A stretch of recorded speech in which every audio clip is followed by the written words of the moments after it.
Boa noite para você que está entrando agora junto com a primeira edição desta nossa live. Para aqueles que entrarem a posteriori, boa madrugada, bom dia, boa nascera, boa tarde, sejam todos bem-vindos em qualquer horário. É muito bom essa oportunidade de estarmos juntos. Verônica Falcone, Falcone Verônica e convidados, porque agora nós vamos colocar sempre pessoas, já agendamos aí diversas pessoas, nas próximas semanas vamos ter vários companheiros da FEAC e de outros grupos participando com a gente. Verônica, bom dia, seja bem-vinda. Vamos trabalhar, minha filha, por quê? Porque senão a gente não ganha o salário, sabe como é que é, né? O nosso patrão. O nosso patrão é bravo, então, se nós queremos ganhar o nosso salário, vamos trabalhar. Suas palavras iniciais e depois eu vou fazer como é que chama? Enrolei tudo. Você vai na mensagem ou vai na prece hoje? Eu faço a mensagem, você faz a prece. Então tá bom. Tá bom? Prece. Oi, gente. Chico Xavier disse que as preces das mães arrombam as portas do céu. Então, é com você. Não arromba não, bate na porta. Tua mãe te deu educação, não como dizia o povo do povo. Hoje falar no povo da roça fala errado é bobagem. Tem uns que falam melhor do que a gente. É verdade. É preconceito. Então vamos lá. Boa noite a todos os queridos internautas, todos que estão nos acompanhando. Vamos lá para mais uma empreitada aí. Vamos ver o que o capítulo de hoje vai nos reservar. Esse grande desafio. 246. Pastorino diz para nós no Minutos de Sabedoria: seja sempre nobre em sua expressão de trabalho, se quiser atrair para si a nobreza dos companheiros de luta. Demonstre sempre inicialmente a sua própria nobreza, para que os outros se mirem no seu exemplo e o imitem. Seja bem educado antes de exigir que os outros o sejam. A força do exemplo é a mais convincente e eficaz que existe no mundo. Vale mais um exemplo do que milhares de palavras. Dê você, em primeiro lugar, o bom exemplo em sua conduta. Vamos orar. Rogando a Deus, de imenso amor, bondade, misericórdia e sabedoria, que ampare a todos nós, espíritos encarnados e desencarnados, nessa trajetória onde buscamos o aperfeiçoamento, o conhecimento, o aprendizado, para que possamos ser realmente co-criadores com o Pai na sua obra. Agradecendo sempre a Manuel Filomeno de Miranda e Edivaldo Pereira Franco, que nos oportunizam esses conhecimentos, que amplia a nossa mente e que nos ajuda a compreender melhor o intercâmbio entre o mundo físico e o mundo espiritual. Rogando a Jesus e a pleide de espíritos superiores que continue a nos envolver em vibrações de paz, de luz, de discernimento, para que possamos acertar mais, para que possamos construir pontes e para que possamos nos aproximarmos mais desses espíritos de luz. Que a paz esteja reinando entre nós, entre todos aqueles que por ora estão conosco sintonizados, e que possamos refletir nas palavras que iremos estudar agora e trazê-las para a nossa realidade, transformando a nossa existência numa existência útil, proveitosa e mais feliz. Que assim seja. Que assim seja. Muito bem. Então, estamos juntos em mais um momento. Se esse é o seu primeiro contato com os encontros com Manuel Filomeno de Miranda, seja muito bem-vindo. Como eu digo na FEAC, tem vaga no coração, tem vaga na fundação, tem vaga aqui nesse trabalho também. Os amigos espirituais nos informaram que podemos considerar esse nosso encontro semanal como mais um culto do Evangelho no lar. Não é para você parar o seu culto e ficar com esse, não. É para colocar no mínimo 2. E trabalharmos com os conhecimentos sobre a influência do mundo espiritual no mundo físico, tanto de forma nobre como de forma pobre. Se esse conteúdo for pertinente para você, lembre-se de dar os 3C. Curte, dá o joinha, compartilha, está embaixo aí do seu vídeo, compartilhar. Manda para 3, 4, 5, 10, quantas pessoas você puder. E deixa o seu comentário aqui embaixo. Ai, Falcone, eu sou muito tímido. Coloca só assim, obrigado, gostei do conteúdo. Ou se você quiser, coloca também para que a gente possa saber até onde estamos chegando, o seu nome, a instituição que você frequenta, se é espírita, se é católico, se é simpatizante, se não gostou de nada, põe também, não gostei de nada, achei uma baboseira isso que está aqui. Tenha liberdade, o espaço, a sua opinião é muito importante para nós. Gostou? Assina o canal e vamos que vamos juntos e misturados. Entra também no meu YouTube Espírita, youtube.com/Falcone Espiritismo. Toda semana, 2, 3, 4 palestras minhas e de convidados de outras pessoas que eu coloco. Inclusive a série Manuel Filomeno de Miranda vai em breve ter vários DVDs sobre a série Joana de Ângeles, da psicologia da quarta força. Verônica, como fazemos sempre, faz aí para nós uma revisão do capítulo anterior, que é o 245, falando sobre o médium Davi e o Dr. Hermann Grass. Nesse capítulo aí nós conhecemos, né, esse médium, o médium Davi, que era instrumento do espírito do Dr. Hermann Grass, e esse espírito médico realizava cirurgias espirituais. E esse trabalho, que começou bem, passou a se degenerar por causa da cobrança financeira e também da autopromoção do médium, desvirtuando assim dos princípios da doutrina espírita, que é dar de graça aquilo que de graça recebeu. E é demonstrado então a queda moral do médium, que, imbuído de ambição e de orgulho e de deslizes morais, acabou comprometendo o seu padrão vibratório, porque atraía para perto de si espíritos também deste nível. E o grupo do Manuel Filomeno de Miranda estava naquela instituição observando tudo o que acontecia ali, tanto no âmbito físico quanto no âmbito espiritual. E constataram uma psicosfera nada agradável no lugar onde deveria ser bem diferente. E para acompanhar mais de perto essas cirurgias, o grupo então foi apresentado a esse espírito médico, o Dr. Hermann, que não demonstrou a princípio nenhuma satisfação com a presença deles ali, mas como o instrutor disse que o interesse era de aprendizado, o médico então se desarmou e deu início ao procedimento que eram as cirurgias espirituais. E aí no capítulo de hoje a gente vai ver a continuação dessa história. Muito bem. Então, capítulo 246, já trabalhamos 9 livros do Manuel Filomeno de Miranda. Esse é o 10º livro que nós estamos trabalhando, de trás para frente. Capítulo 6, o desafio. O médium Davi procurou concentrar-se, deixa eu diminuir aqui, tentando entrar em sintonia com o amigo desencarnado. Da mesma forma que para você estar assistindo aqui, você tem que ligar seu equipamento da eletricidade, tem que ligar o equipamento, abrir o aplicativo do Zoom, ou aí do Zoom, não, do YouTube, entrar no YouTube, e depois do YouTube procurar a FEAC, na FEAC, procurar a playlist do livro Trilhas de Libertação. Tudo são passos. O que você está fazendo? Você está entrando em sintonia com a possibilidade de assistir os encontros. Agora, prestar atenção. O médium também precisa de dar uma pausa. Esquecer um pouquinho o mundo de fora e perceber a dimensão espiritual. A mente em desalinho, repleta de clichês sensuais. Por quê, Falcone? Tem que ler o capítulo anterior.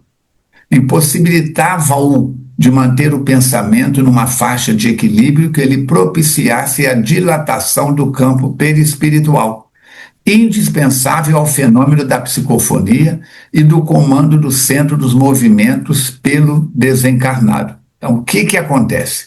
Não adianta eu virar para a Verônica e falar assim: Verônica, você é médium, eu sou médium, mas eu sou melhor do que você.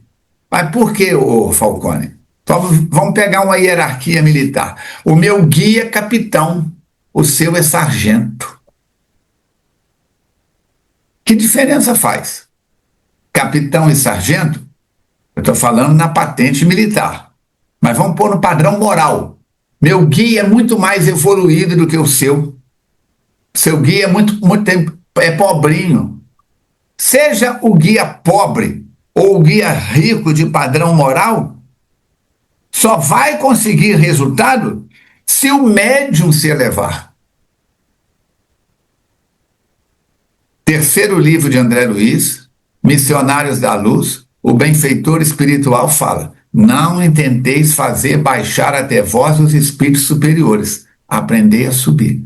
A Verônica pode, com um espírito simples, mas fazendo um trabalho de boa sintonia e bem feito, conseguir resultados muito melhor do que o Falcone assessorado por Dr. Bezerra de Menezes.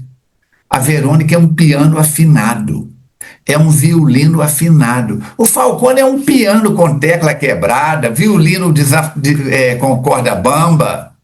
Não adianta, o Dr. Bezerra de Menezes não vai conseguir fazer música de boa qualidade num instrumento.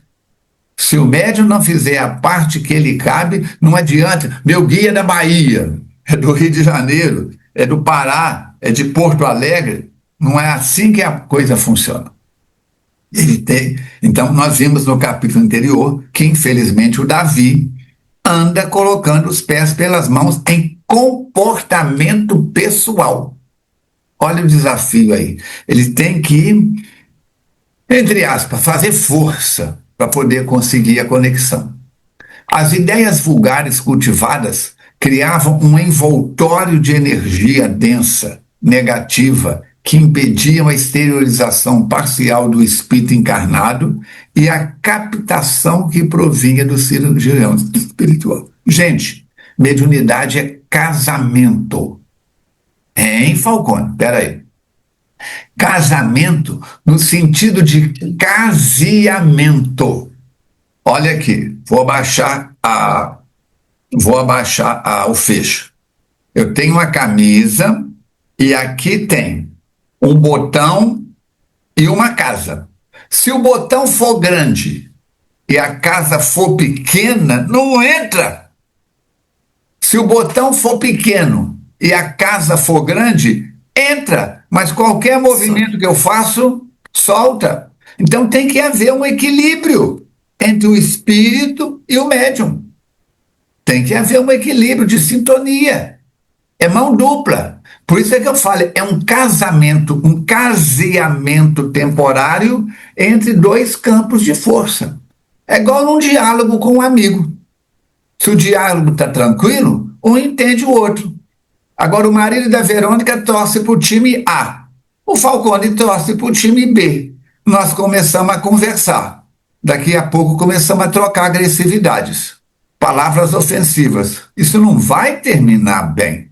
E se estiver tomando umas pingas com metanol ainda, aí é que o negócio vai desgringolar tudo. Né? Chacrinha dizia, quem não comunica, se estrumbica. Mediunidade é comunicação. Da área genésica sexual do médium, em busca de harmonização íntima, exteriorizavam-se ondas escuras, saturadas de baixo teor vibratório, traduzindo promiscuidade e cansaço das células geradoras de vitalidade, que se debatiam em luta vigorosa contra agentes psíquicos destruidores, que tentavam invadi-las para desarticular-lhes a mitose durante a prófase, dando início a processos patológicos irreversíveis. Vamos lá em Emmanuel. Vida e sexo. O sexo é para a vida, mas a vida não é para o sexo. Vamos em Joana de Ângeles, após a tempestade. Sexo sem amor é como beber água do mar querendo mitigar a sede. quanto mais bebe, mais sede tem. Antigamente a gente achava que testosterona e progesterona faziam. Tivemos um problema aqui de energia, pico de luz, mas vamos continuar então. Estava falando que da área genésica do médium estava saindo todas essas energias aí complexas. E isso desequilibra a mitose, desequilibra toda a conversa de uma célula com a outra, a comunicação intercelular, neuronal e tudo mais, causando processos patológicos irreversíveis. Ainda ontem, acreditávamos que testosterona, principal hormônio masculino, progesterona, principal hormônio feminino, serviam apenas para libido, para a pessoa ter vontade de ter relacionamento sexual, para manter-se capaz para esta função genésica. Hoje nós sabemos que o equilíbrio hormonal mexe com o olho, com a pele, com o cabelo, com todas as funções do corpo humano. Por isso é muito importante, quando você fizer o seu hemograma, o homem pedir que sejam calibrados as 4 tipos de testosterona, o DH, tudo mais, e a mulher também, os elementos próprios da progesterona. Quer dizer, então, Falcone, que o equilíbrio hormonal vai ajudar até na mediunidade? Sim, colabora com o todo. A parte tem a ver com o todo. Não tem como separar isso. Por outro lado, o Dr. Hermann acercou-se do sensitivo e envolveu com vigorosas vibrações que o alcançaram, rompendo aquela camada sombria que ele impossibilitava o perfeito acoplamento psíquico. Olha para mim. Vou fazer isso que está aqui. Já fiz em outras vezes. Eu tenho um abajur apontado para mim. Então ele teve que entrar com um holofote em cima do médium para romper aquelas camadas negativas. O esforço conjugado de ambos resultou-se num bem-sucedido fenômeno mediúnico. Vai ter o trabalho. Não foi uma coisa natural. Teve que ser forçado. Não obstante, observamos que o receptor, em razão das barreiras que a sua conduta censurável dera lugar, convulsionou, projetando os olhos um pouco para fora das órbitas, e tomou uma postura diferente da sua personalidade, traindo deste modo o domínio do comunicante que lhe obnubilou quase totalmente o centro da consciência. É como se eu pegasse isso que está aqui e cobrisse com meu chapéu. Aqui é o Dr. Hermann. Chegou e pronto, você não está vendo mais. Aqui é o médium, aqui é o espírito. Ele não chegou e envolveu o médium, não. Ele teve que fazer uma comunicação mais robusta, abordando os presentes com expressões afetuosas, apesar do seu estilo rude, solicitou que fosse trazido o primeiro paciente. Nesse comemos, os trabalhadores espirituais da casa, sob o comando de Vicente, estabeleceram as defesas vibratórias até então não conseguidas em razão da perturbação reinante no ambiente. Ele chegou, deu um impacto. Aproveitando-se do momentâneo clima de expectativa geral e de algumas mentes que sinceramente se concentravam. Peraí, Verônica, agora é com você, desculpa. Não, avancei na sua parte. Aproveitando do momentâneo clima. É o entusiasmo. De expectativa geral de algumas mentes que sinceramente se concentravam em Deus e nas ideias superiores, esses laboriosos servidores distendiam telas magnéticas que circundavam a sala, enquanto uma lâmpada projetava irradiações semelhantes ao laser com potencial bactericida, responsável pela asepsia, anestesia e hemostase. A hemostase é para parar o sangramento nos pacientes durante a incursão cirúrgica. Então, mesmo sendo difícil para o médico conseguir acoplar ao médium, né, o espírito a colocar o médium, para fazer aquele tratamento todo. Tinham espíritos ali que estavam ajudando para o bem daquelas pessoas e que cuidavam da limpeza do lugar, de anestesiar os pacientes. Ou seja, mesmo numa situação em que o médium não estava dando a sua contribuição do jeito que deveria, toda uma equipe espiritual estava ajudando aquelas pessoas que estavam ali. Simultaneamente, outros espíritos que haviam sido médicos na Terra acercaram-se do cirurgião-chefe, do Dr. Hermann, responsabilizando-se por diferentes especialidades, já que o Dr. Hermann preferia operar as neoplasias, que são os tumores, especialmente as de caráter maligno, mas ainda sem metástases, o que lhe facultava dar largas à presunção, apresentando ruidosos espetáculos que divertiam a clientela e perturbavam alguns facultativos convidados ou que, curiosos, acorriam para acompanhar-lhe as demonstrações. Ou seja, ele preferia retirar os tumores, que mesmo fossem malignos, mas que não tinham uma gravidade tão grande para o paciente, né?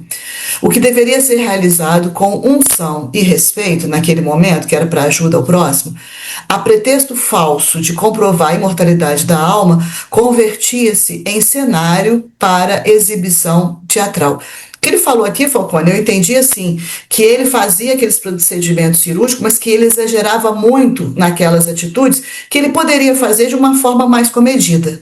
Quando ele fala essa exibição teatral, seria isso? Sim. Exagerando nos gestos. O Davi, né, esteve em Juiz de Fora e estava durante as cirurgias acompanhado por vários médicos encarnados que foram convidados para dar o seu testemunho depois. E numa das cirurgias de cortes mais profundos, ele virou e disse assim: neste caso precisamos de terramicina. Aí virou para uma pessoa que estava perto e falou: levanta o pé. Foi no sapato da pessoa, tinha a terra agarrada. Ele pegou aquilo, jogou em cima da ferida, fechou, fez o curativo e mandou embora. Para que isso? Para quê? Para causar impacto. Para mostrar que ele, doutor Hermann, é um espírito superior. Não, ele é um excelente cirurgião, mas não é um espírito. Ele chegou, saudou a todos, mas saudou com a rudeza dele natural. Então nós temos que ter muito cuidado. E nesse caso não infeccionou por quê? Porque teve uma sepsia espiritual? Fez todo um processo de alteração química daqueles elementos que estavam ali. Teoricamente seria um desastre. A cirurgia foi uma perfeição, mas o pós-cirúrgico ali, o término da cirurgia, quebraria todos os conceitos de higiene, de asepsia, como se usa na linguagem cirúrgica, né? Mas ele gosta do espetáculo, chamar atenção para si, e o médium também gosta disso, juntou a fome com a vontade de comer. E a primeira paciente que chegou ali, ela era portadora de uma pequena tumoração, um tumor na mama, né, chamada de displasia, e que a afligia sobremaneira. E ela estava atemorizada pelos resultados da tomografia que ela foi submetida e também do aconselhamento médico, que para aquele caso precisava de uma pequena cirurgia, mas ela acreditava-se enganada, receando tratar-se de um câncer, uma coisa bem mais séria do que os médicos teriam dito a ela. Por isso, ela foi recorrer ao auxílio espiritual. Tá certo, no lugar dela, se tivesse oportunidade, talvez você ou eu fizéssemos a mesma coisa. Claro. Uhum. A pobre tremia, vitimada pelo acentuado desequilíbrio nervoso. Ela não entende de mediunidade, não entende de nada, e notava-se a face e os olhos congestionados por efeito das últimas noites mal dormidas e do choro contínuo. Receber um diagnóstico de câncer não é agradável para ninguém, seja espírita, não espírita, seja reencarnacionista, não reencarnacionista. Mandando-a deitar-se na mesa de curativos, ora transformada em cirúrgica, o Dr. Hermann pediu ao auxiliar que desembaraçasse a paciente da blusa e sutiã, tocando a região afetada. De pronto deu-se conta de quase nenhuma gravidade do problema, o que lhe facultaria uma bela atuação cirúrgica. Quer dizer, através do médium, ele está olhando a paciente não com os olhos do médium, mas com os olhos dele, espírito, que permite a visão de raio-x. que permite acesso àquilo que um cirurgião comum não tem. Tomando de uma lâmina sem desinfetá-la, começou o trabalho que se nos afigurava hábil e grotesco. Olha só essas duas palavras, gente. Hábil, mas grotesco, quer dizer grosseiro, em face da introdução dos dedos, com o objetivo de separar os tecidos que envolviam o nódulo displásico. Ante o temor da senhora, exortava rudemente a fé em Deus e nele, a fé em Deus e nele. Jesus nunca disse: eu te curei em nome de meu Pai. Não, não tem essa. A tua fé te salvou. Então, falar da fé é importante. Falar da fé em Deus é importante. Mas você tem que confiar em mim também. Verônica, acredita no que o Filomeno está falando, mas acredita na minha interpretação, que eu entendo desse assunto mais do que o Filomeno. Ai, ai, ai, ai, ai, ai, ai. Vou até tirar o chapéu depois dessa. Então, nós temos que ter cuidado. Ante o temor da senhora, ela ficou tremendo, gente. Exibindo. Aí, o que acontece? Ele vai extirpar o pequeno tumor. Exibindo-o, informou que se poderia fazer o estudo patológico e se constataria a presença das células cancerosas. Quer dizer, ele é um embusteiro? Não. Não. É um mistificador? Não. E muitos desses materiais foram catalogados, nome da paciente, tudo certinho, mandado para avaliação e comprovado. Ato contínuo atirou a um recipiente reservado à coleta das peças extraídas.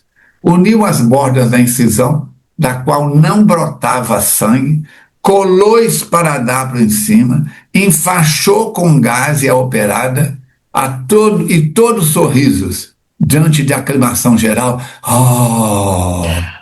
mandou-a retirar-se. Manda outro, convocando outro paciente. Vamos fazer a fila andar.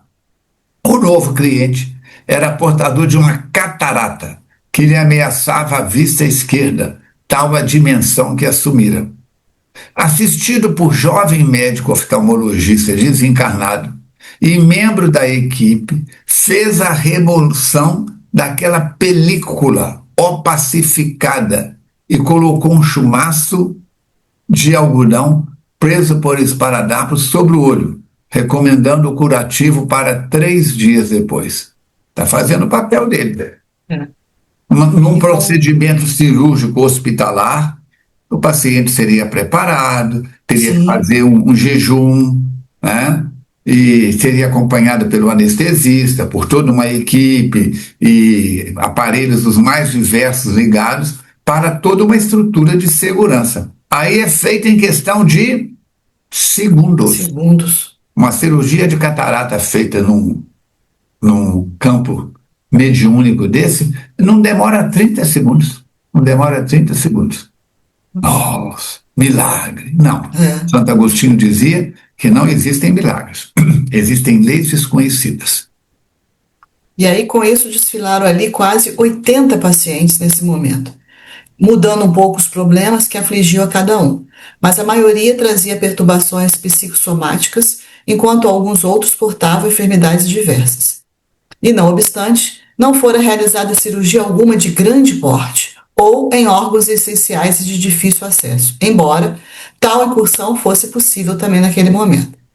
Eram somente tentames que provocavam mais pasmo do que renovação moral, ajudando na propaganda dos efeitos. Quer dizer, sem renovação moral, lembrando aí que Falcone falou Jesus, né? Sua fé te curou, vai e não peques mais. O que era isso? É a renovação moral, é a mudança de comportamento. Que em nenhum momento isso era pedido para aqueles pacientes ali. E o amigo Vicente, percebendo a perplexidade do Manuel Filomeno e as suas interrogações até então mudas, porque não tinha como, né? Com discrição e respeito, veio ao socorro dele falando. O nosso doutor Hermann, e ele disse isso com uma certa melancolia, poderia realizar um trabalho precioso em favor do próximo, imprimindo dignidade ao fenômeno mediúnico e à imortalidade da alma. afim, moralmente, com o instrumento de que se utiliza quando constata um grave problema de saúde que não pode resolver, ele apela para a informação de que se trata de karma e que o paciente deve recorrer à medicina terrestre, como se não fossem todos os fenômenos afligentes que procedem do passado remoto ou próximo. Então ele dizia que quando ele via alguma coisa que não estava, né, na alçada dele de resolver, ele dizia que isso era karma e que tinha que recorrer à medicina. Como tudo, né? Tudo isso faz parte de processos do passado que estão eclodindo naquela encarnação. Certamente, a função da mediunidade não é de promover curas, como arbitrariamente supõem e pretendem alguns desconhecedores da missão do Espiritismo na Terra. Fossem eles vinculados à doutrina e seria incompreensível tal comportamento. Entretanto, em uma sociedade espírita, a tarefa primacial é a de iluminação da consciência ante a realidade da vida, seus fins, sua melhor maneira de agir, preparando os indivíduos para a libertação do jugo da ignorância, a grande geradora de males incontáveis. Então, a função da mediunidade que ele está dizendo aqui não era só promover aquelas curas ali, e sim trazer a iluminação de consciência, a realidade da vida após o desencarne, libertar as pessoas da ignorância, trazer informações que possam vir a evitar males maiores para aquelas pessoas. Mas, apesar disso, diz ele, o amor de Deus permite que nós também, os desencarnados, procuremos auxiliar as criaturas humanas quando enfermas, sem nos entregarmos à injustificável competição com os médicos terrenos, fazendo crer que tudo podemos. É certo que a medicina da terra, seja homeopática, ayurvédica, alopática, acupuntura, xamânica, seja o que for, tem os seus méritos e tem os seus limites. A medicina espiritual pode fazer coisas que ainda são impossíveis ou milagrosas na ótica dos encarnados, mas eles também têm os limites deles. Isso. Tem os limites deles. Na FEAC, nós temos médiuns de efeitos físicos, os amigos espirituais fazem muitas cirurgias, mas Mateus diz sempre, desde o princípio, nada ostensivo. Há médicos que querem que o cheiro de éter se espalhe pelo ambiente e outras coisas mais, ele diz negativo.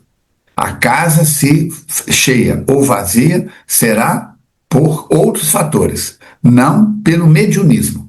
Não pelo mediunismo. Por quê?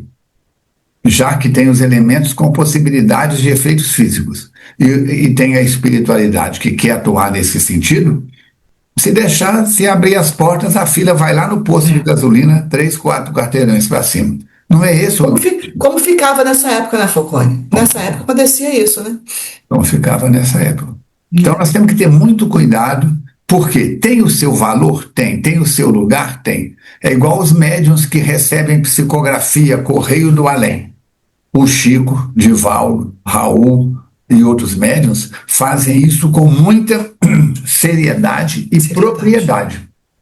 Mas, daí a sair rabiscografando, e faziam isso sem entrevista nenhuma com as pessoas que iriam receber a psicografia.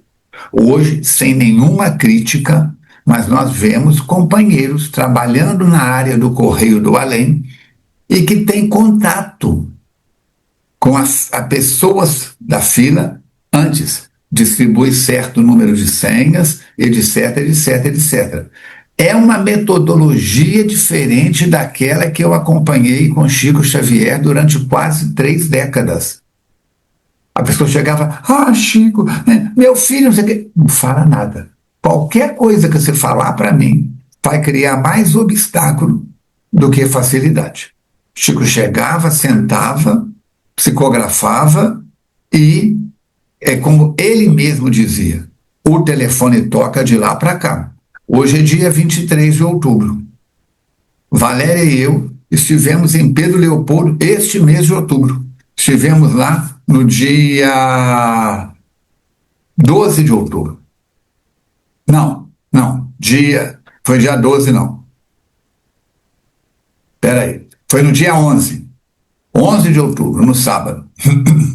Fomos no Luiz Gonzaga, fomos no grupo Meimei, fomos no Açude, fomos na casa de Chico Xavier, visitamos aquilo tudo. Foi um dia de peregrinação com uma pessoa muito especial lá de Pedro Leopoldo, que foi a nossa guia. E aí o que acontece? Nós vemos que Chico Xavier, que era a maior antena parabólica, vamos colocar assim como a gente diz, que nós tivemos, ele dizia, o telefone toca de lá para cá. A Sabrina, mais o marido dela, o Guilherme, um abraço para eles, se estiverem acompanhando o nosso estudo, nos levaram a visitar os mais variados lugares onde Chico viveu. E nós vimos ali eu fiz vídeos, Verônica, eu mostrei isso numa palestra da FEAC, fiz vídeos sentado no lugar que o Chico sentava, na mesa que ele psicografava, dizendo, nessa mesa, onde eu estou sentado aqui à frente da mesa, era neste lugar que o Chico sentava e recebeu em Pedro Leopoldo durante quanto tempo, quantos anos, quantos lustros? As mensagens. A mesa está lá do mesmo jeito, a sala do mesmo jeito, os móveis do mesmo jeito, que você pode comparar com fotografias da época em que o Chico vivia lá. Se o Chico fazia isso, agora, por que eu vou ter entrevista com a pessoa antes? Para facilitar a sintonia. O doutor Herman, com toda a perturbação que está ele mais o médium Davi, ele não tem contato. O Davi não tem contato com os pacientes antes. É tete a tete, é na hora, toma lá da cá. Então, respeitamos tudo, não estamos apontando o nosso dedo sujo para ninguém, mas estou falando que são metodologias diferentes. Seguindo, silenciou-se breves minutos e logo prosseguiu. O benfeitor explicando para o Filomeno. Os curados, qual ocorreu ao tempo de Jesus, prosseguem como antes, com raríssimas exceções, retornando quando adquirem novas mazelas e mandando outros enfermos que se sucedem em espetáculos lamentáveis. Recomendo você ler 2 livros. Divaldo Pereira Franco, Primícias do Reino. É Primícias do Reino? Acho que é. E Humberto de Campos, Chico Xavier, Boa Nova, onde relatam acontecimentos da vida de Jesus, que ora estão no Evangelho, ora não estão. O Primícias é da Amélia Rodrigues. Hein? Primícias Amélia Rodrigues. Primícias do Reino da Amélia Rodrigues. Nestes casos, nós vamos ver, tem lá a cura no Primícias do Reino, do Natanael Ben Elias, que é aquele homem que desce pelos jovens que descem com ele pelo telhado, na sala onde Jesus está, na casa de Simão. E depois, à noite, onde é que ele está? Na taverna, bebendo com os amigos, mostrando as carnes curadas. Comemorando. Jesus ou bebemorando, né? Jesus cura 10 leprosos, só um volta para agradecer. Jesus pergunta, não eram 10? Onde estão os outros 9? Então, nem Jesus conseguiu quebrar esse atavismo nosso de imediatismo. Não cuidam de remover as causas morais das suas doenças mediante a adoção de uma conduta correta, de um trabalho fraternal de socorro, de educação pessoal, de modo a que venham entender os fundamentos da vida e transformados interiormente, contribuam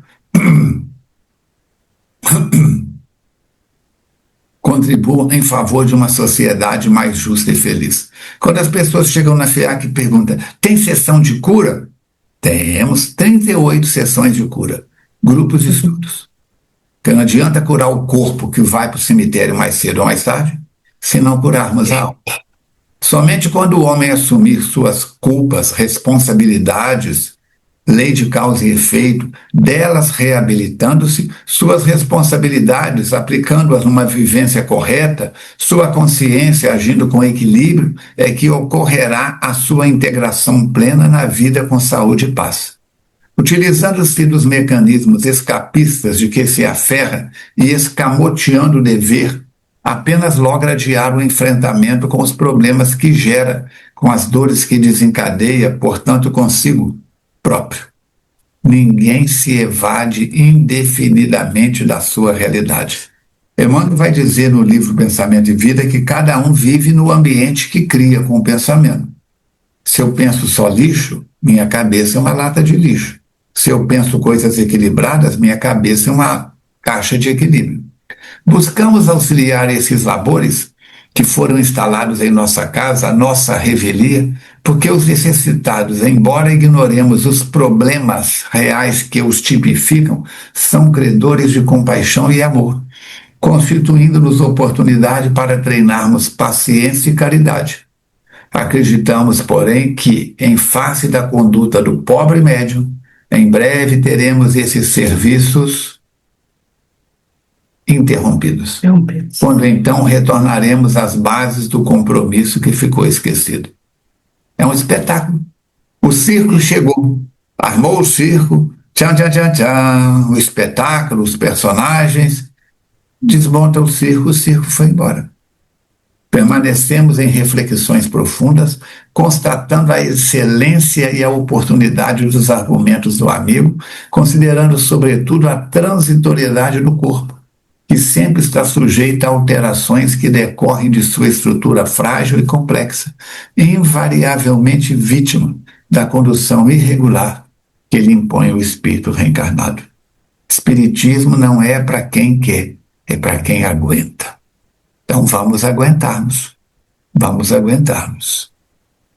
O homem espírito é um ser eterno, daí porque a necessidade dessa transformação, dessa mudança íntima. Porque o corpo ele é passageiro, mas o espírito não. Então precisa se tratar do espírito. E as suas experiências no corpo constituem o quê? Uma metodologia para a aprendizagem dos valores elevados e fixação deles no íntimo.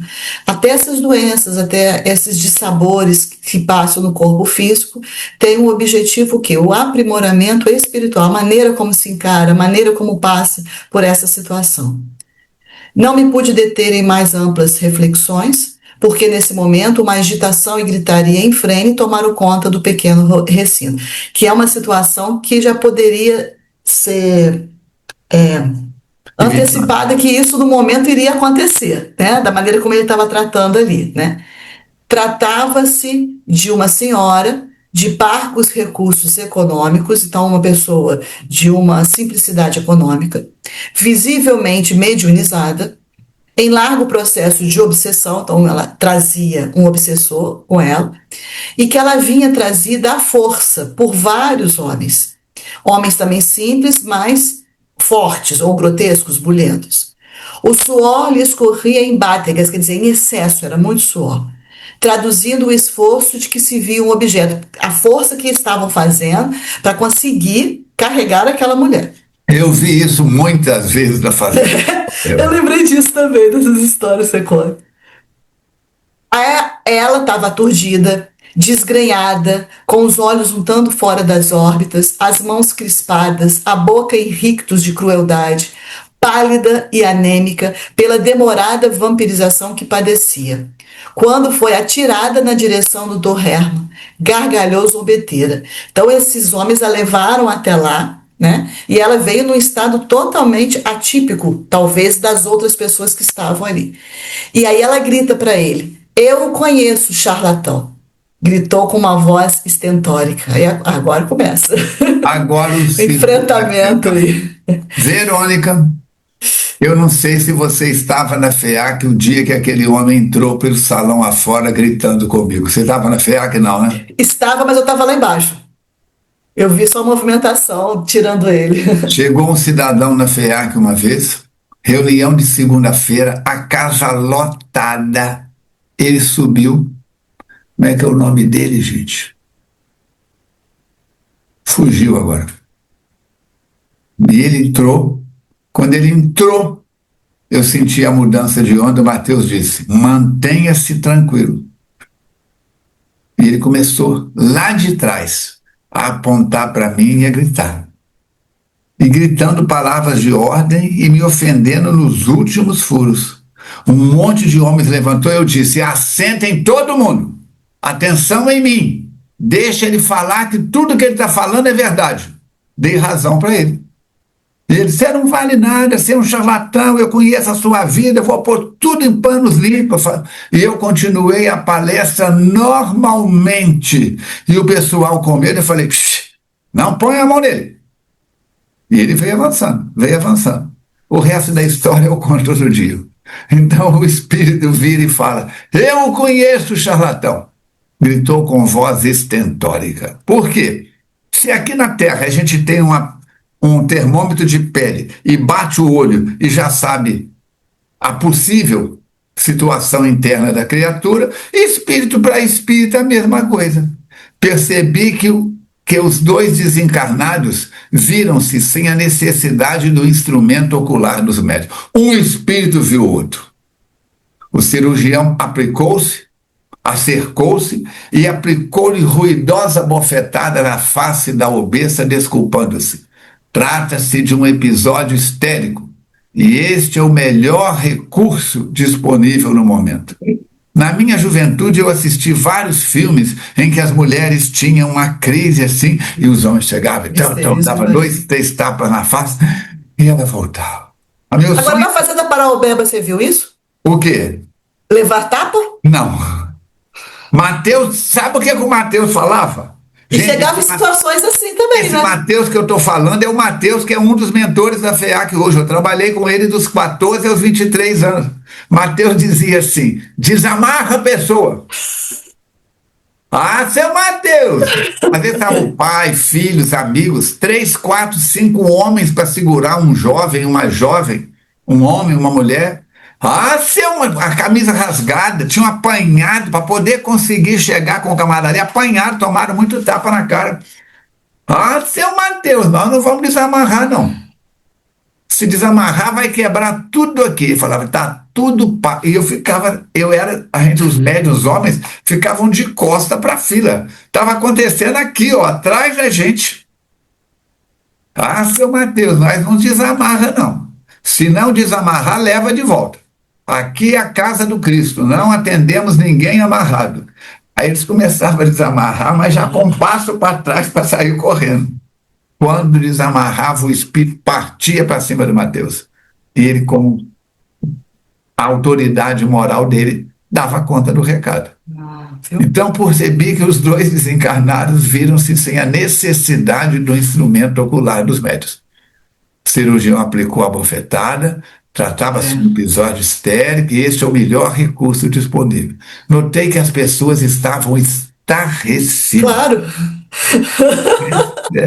Imagina o susto. Eu vou abrir o coração, hein, Verônica? Tem umas pessoas na FEAC que dá vontade de eu fazer isso, sabe? Se estiverem assistindo o encontro, um problema. Não falei em nome de ninguém. Se abotoou a carapuça, é problema da. Tem uma meia dúzia de uns 50 ali que eu dá vontade de fazer isso. Mas eu vou criar em situação complicada para mim. É verdade, é verdade. As pessoas ficaram estarrecidas. A bofetada foi para valer. Ninguém esperava aquele ali, né?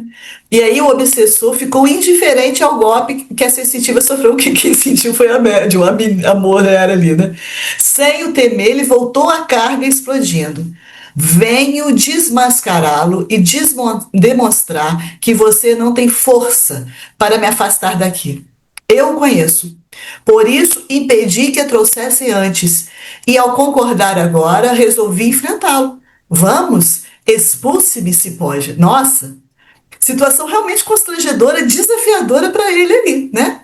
A bofetada não valeu nada. Quem apanhou foi a médium, coitada. Coitada, que já estava sofrendo ali. A face ficou ruborizada. Irritado, o médico, que é o Dr. Hermann, o espírito, né, solicitou a uma das auxiliares que lhe trouxesse determinado medicamento com alta dose sonífera. E, amargando revolta, após recebê-lo, aplicou no músculo da enferma espiritual, injetou aquele medicamento. E ele contava que os resultados fossem favoráveis, também não aconteceu. E o adversário ainda gritou: eu consigo neutralizar a ação da droga e ela não ficará entorpecida, porque ele esperava que ela ficasse entorpecida e a situação ficasse amortecida ali. E não foi isso que aconteceu, né? Gente, que situação. Eu te pergunto, Nossa. é um circo ou não é? Você quer que a FEAC transforme nisso? Não. Foi então que o aturdido cirurgião impôs aos auxiliares: retirem essa louca daqui e mandem interná-la para a sonoterapia.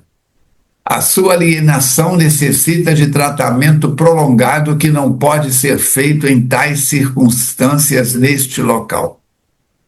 A sofredora era literalmente arrastada por brutamontes e conduzida para fora do recinto, enquanto seu agressor espiritual gargalhava.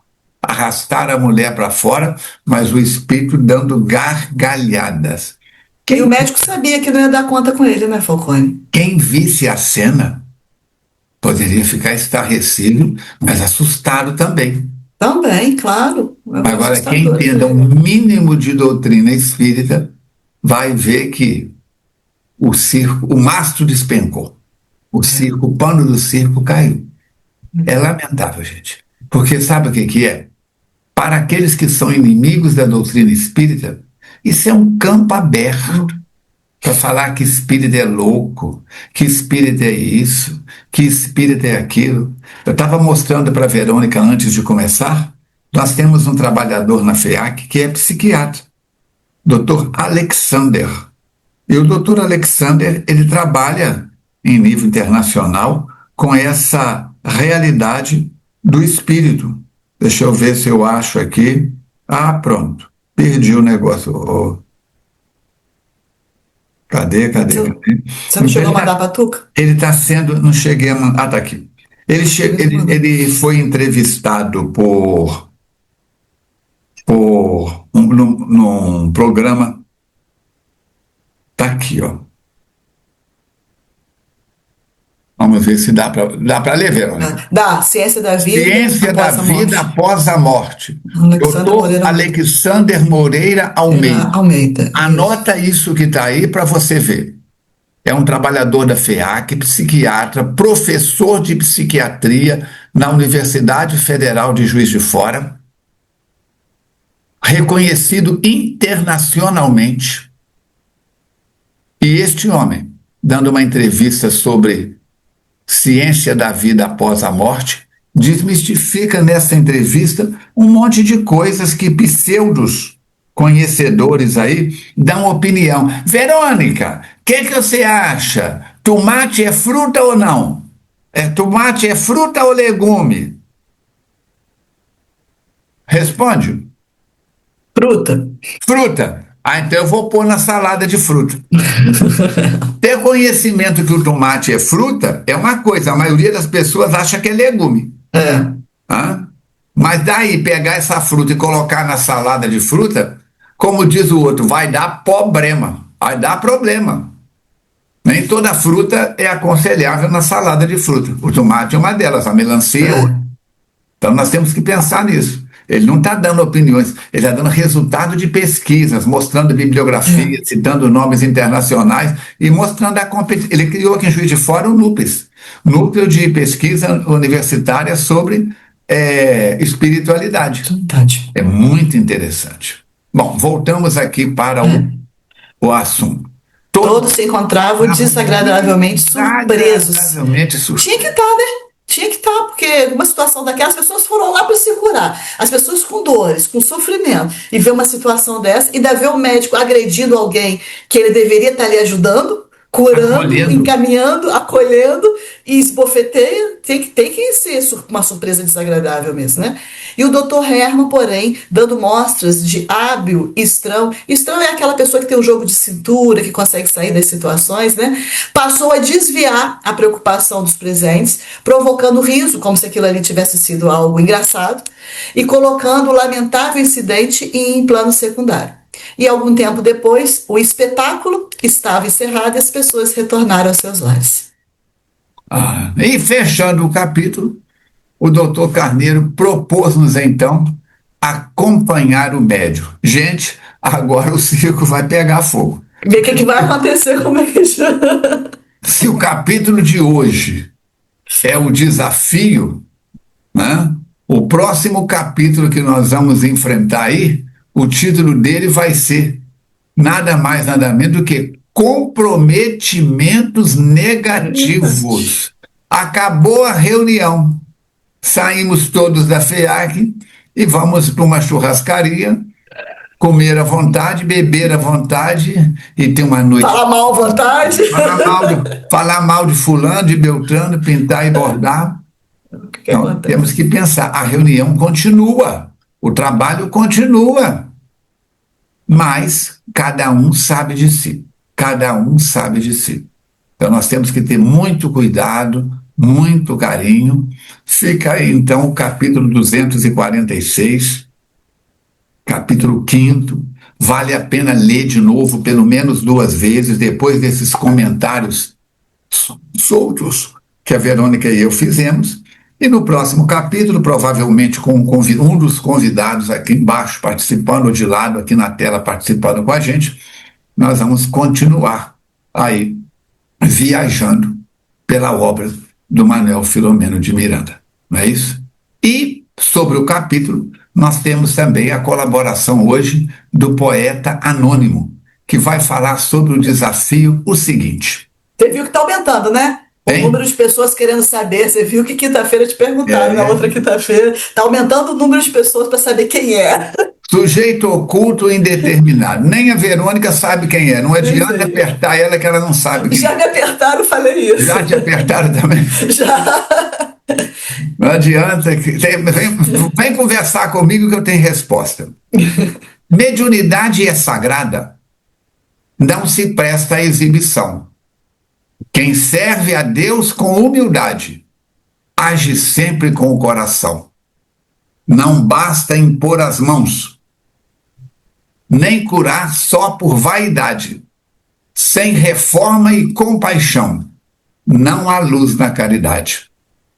O médium que se descuida e não busca elevação, abre campo à sombra escura e perde a sintonia do irmão. Dr. Herman tinha talento, mas faltava-lhe humildade. O dom sem discernimento gera dor e falsidade. Cirurgia do espírito não precisa bisturi.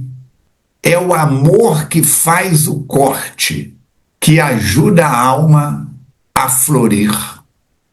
Quem deseja a cura eterna tem que curar o pensar, pois doença verdadeira nasce dentro, no olhar. O corpo é breve jornada, é veste que o tempo leva, mas o espírito que se eleva colhe a paz que nunca neva. Nem todo doente é vítima, nem todo curar é favor. A prova vem como escola, ensinando o rumo do amor. Jesus curava com ternura, ensinando a renovar, mas dizia: vai em paz e não tornes a pecar. Mediunidade é serviço, é dever de iluminação. Quem serve a Deus com respeito, cura a alma e o coração. Encerrando, agradeço a cada irmão pelo carinho e atenção. Que Jesus siga na frente, iluminando o coração. Então, de maneira poética, o nosso poeta Anônimos traz essas contribuições aí para refletirmos, com versos soltos, buscando trabalharmos. Vamos ver a nossa possibilidade. Gostou? Leia o capítulo 246 pelo menos 3 vezes. Leia o 247 pelo menos 3 vezes. Clica no sininho. Compartilha, curte, comenta.